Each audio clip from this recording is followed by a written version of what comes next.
पाकिस्तान खुद एक कटघरे में खड़ा है, जहाँ पर वो उसके जो मुल्क से जो टेररिज्म बुनियादी तौर से पूरे विश्व भर में फैल रहा है और वो फैला रहा है, उसका सामना करने में सक्षम नहीं है।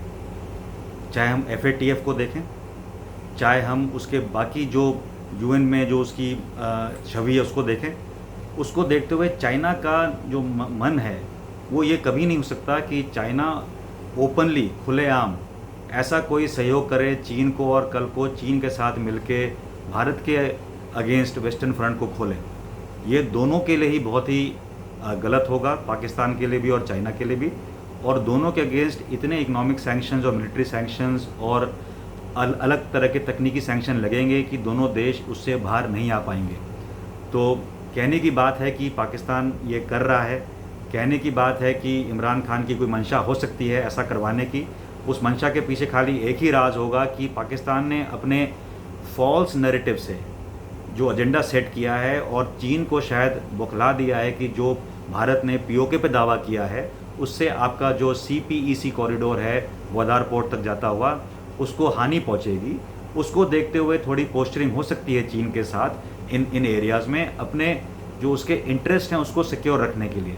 पाकिस्तान की मिलिट्री से मिलकर कोई पहल करने की क्षमता शायद नहीं है और ना ही मंशा होगी। जहाँ तक पाकिस्तान के सैनिकों का सवाल है, वो ऊपर भेजे गए हैं 2-3 इरादों से। पहले जो उनको क्षति पहुंच रही है LC के ऊपर और इन्फिल्ट्रेशन कम कर पा रहे हैं वो घुसपैठियों का, टेररिस्ट का अपनी ओर से कश्मीर में, उसको थोड़ा बढ़ावा देने के लिए कुछ फोर्सेज और रिजर्व्स वहाँ जाएंगी। कुछ सेना उनकी लगेगी चाइना की मदद करने में, CPEC का काम करवाने में, मजदूर लाने में, एनफोर्स करके जो काम करवा रहे हैं वो सब करवाने में।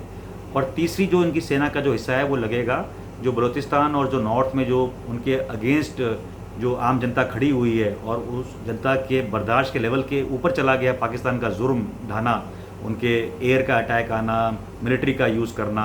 तो अब हाल ही में आपने देखा है 2-3 महीनों से पाकिस्तान आर्मी को काफ़ी खमियाजा भुगतना पड़ा है, तो उन्होंने ट्रूप्स की स्ट्रेंथ उस एरिया में बढ़ा दी होगी।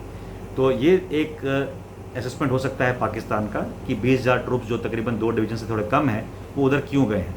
मिलिट्री तौर पे पाकिस्तान अगर उधर कॉन्सेंट्रेट करेगा तो वेस्टर्न थिएटर में नीचे सदर्न कमांड का जो हमारे एरिया है वहाँ तक काफ़ी वीक हो जाएगा। तो मुझे नहीं लगता कि पाकिस्तान की कोई क्षमता है कि अपने मिलिट्री जो रिसोर्सेज हैं उसको ऊपर लगाएगा।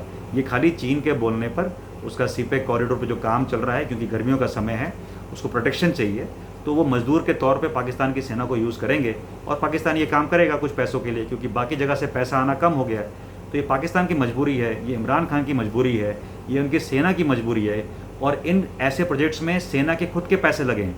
काफ़ी प्रोजेक्ट्स हैं पाकिस्तान में जहाँ पे सेना अपने तौर पे इक्विटी लगाता है, सेना के जो प्रमुख हैं, जो पुराने जो रिटायर्ड लोग हैं वो पैसे लगाते हैं। तो आप समझ सकते हैं कि किस तरह का वो देश है जहाँ पे बिज़नेस कर रही है उनकी सेना। तो बिज़नेस में तो ये खमेजा उठाना पड़ेगा, अपने जवानों को ट्रेनिंग ना करा के आपने स्कार्डू और उस एरिया में लगाना पड़ेगा कि आप चाइना की मदद कर पाएँ कि उसका प्रोजेक्ट आगे बढ़ सके। तो ये पाकिस्तान की एक बहुत ही नीच तरह की सिचुएशन है, वो जहाँ जाके फंस गया है और दुनिया भर में वो खाली फॉरेन एड और सहायता मांगता रहता है। FATF का वो ग्रे लिस्ट में है। तो इमरान खान करे तो क्या करे, एक ही दोस्त बचा है चाइना, जो कुछ 2-3 पैसे फेंकता है उनकी तरफ, और उसको देखते हुए वो और उनके जो मिलिट्री लीडर्स हैं वो चले जाते हैं काम करने चाइना का। तो वो चल रहा है।